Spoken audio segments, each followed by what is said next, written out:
चलिए, आज एक कहानी की बात करते हैं। एक परिवार की, उनके खाने की और उस सारे काम की जो हमें कभी दिखाई ही नहीं देता। ये कहानी घर के दिल की है, यानी रसोई की। और क्या होता है जब वो दिल एक दिन के लिए धड़कना बंद करने का फैसला कर ले।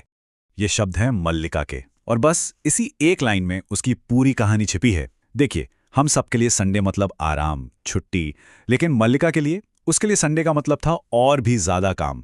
यहीं से हमें उसके रोज के संघर्ष की एक झलक मिलती है। तो आखिर मल्लिका की दिनचर्या है कैसी?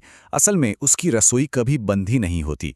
वो एक 24/7 किचन है, जहां परिवार की फरमाइशें कभी खत्म नहीं होती और हर किसी की अपनी अलग पसंद होती है।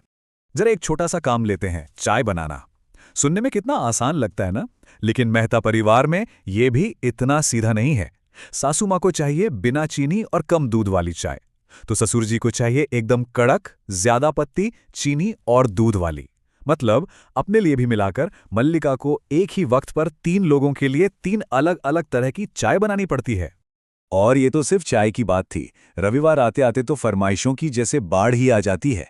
ननद रिंकी को आइसक्रीम वाली लस्सी पीनी है, घर के बड़े दाल बाटी खाना चाहते हैं, तो बेटा सनी जिद पर अड़ जाता है कि उसे तो कढ़ी चावल ही खाने हैं। अब नतीजा क्या? सासू माँ कहती हैं दोनों बना लो, और मल्लिका का आराम का दिन एक कुकिंग मैराथन बन जाता है। लेकिन कहानी में एक नया मोड़ आता है। घर में एक नए सदस्य का आना मल्लिका के लिए उम्मीद की एक किरण लेकर आता है। क्या उसे किचन में कोई साथी मिलने वाला है, कोई जो उसके काम को समझेगा? और वो नया सदस्य है रानी, उसकी देवरानी। रानी के बारे में सुनकर तो मल्लिका की खुशी का ठिकाना नहीं रहता। उसे लगता है कि चलो, कोई तो आया जिसे खाना बनाने का इतना शौक है, जिसने बाकायदा कोर्स किए हैं। उसे एक पार्टनर मिल गया है जो इस बोझ को बांटेगा। चीजें अब बदल जाएंगी, ऐसा उसे लगा। लेकिन ये उम्मीद बहुत जल्द टूट गई। हुआ ये कि 2 लोगों के किचन में आने से काम आधा नहीं हुआ, बल्कि फरमाइशें दोगुनी हो गईं।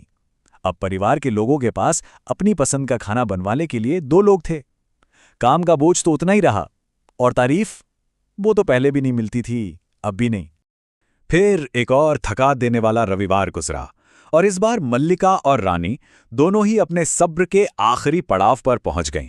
उन्हें समझ आ गया कि अब बहुत हो गया, कुछ तो करना ही पड़ेगा। और जब उन्होंने अपनी थकान और परेशानी घर के मर्दों को बताई, तो जवाब क्या मिला? जवाब मिला कि खाना ही तो बनाना है, ये कौन सा मुश्किल काम है। उन्होंने किचन के काम को अपने ऑफिस के काम के आगे कुछ भी नहीं समझा, ये जाने बिना कि ये काम कभी खत्म नहीं होता।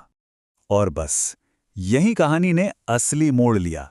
मल्लिका और रानी ने फैसला किया कि अब वो शिकायत नहीं करेंगी, बल्कि एक्शन लेंगी।